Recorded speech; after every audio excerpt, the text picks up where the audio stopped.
So these tips don't apply to just people who are like coming in right before college, like high school age people. Like these are things that you can do even when you're not.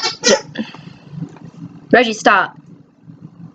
When you're not just in high school. But basically, because what I did throughout high school is I developed my skills as much as possible.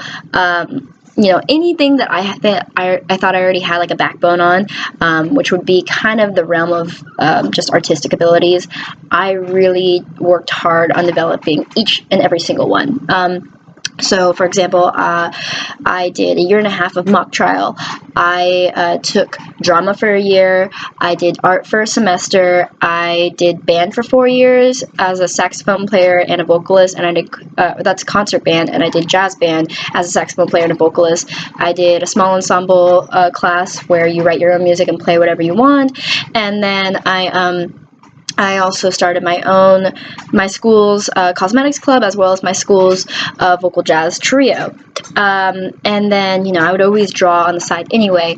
And that was just something, you know, I did this because I wanted to do it, and because I just really wanted to build on each one, because I always felt like if you were developing a skill that, you know, if you didn't keep doing it, that you would lose it, which I think is true for the most part. But, you know, I just would kind of work on one, just drop it, work on the other one and drop it. And this is just kind of on my own time and my own freedom.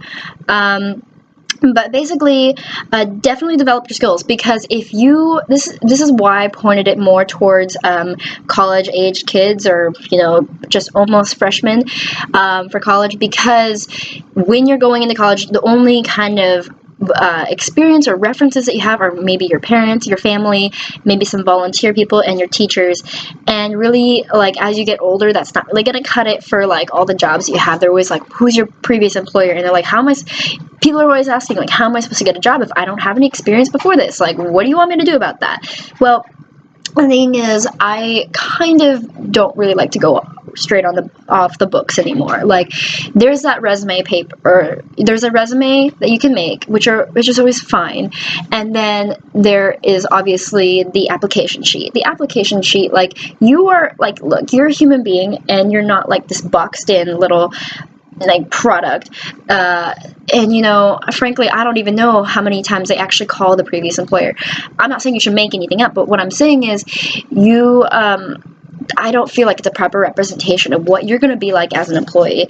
And so what telling them about your skills does, like all your previous skills, all these things that you developed over the years, it shows dedication, it shows that you have many abilities, it shows that, you know, you're very multifunctional, and that I'm sorry about my dog.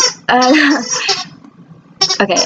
And you can do a lot of things. It just shows that you're talented, and that you're capable, and you're smart, and that you want to work, and that you have a lot to offer to their business.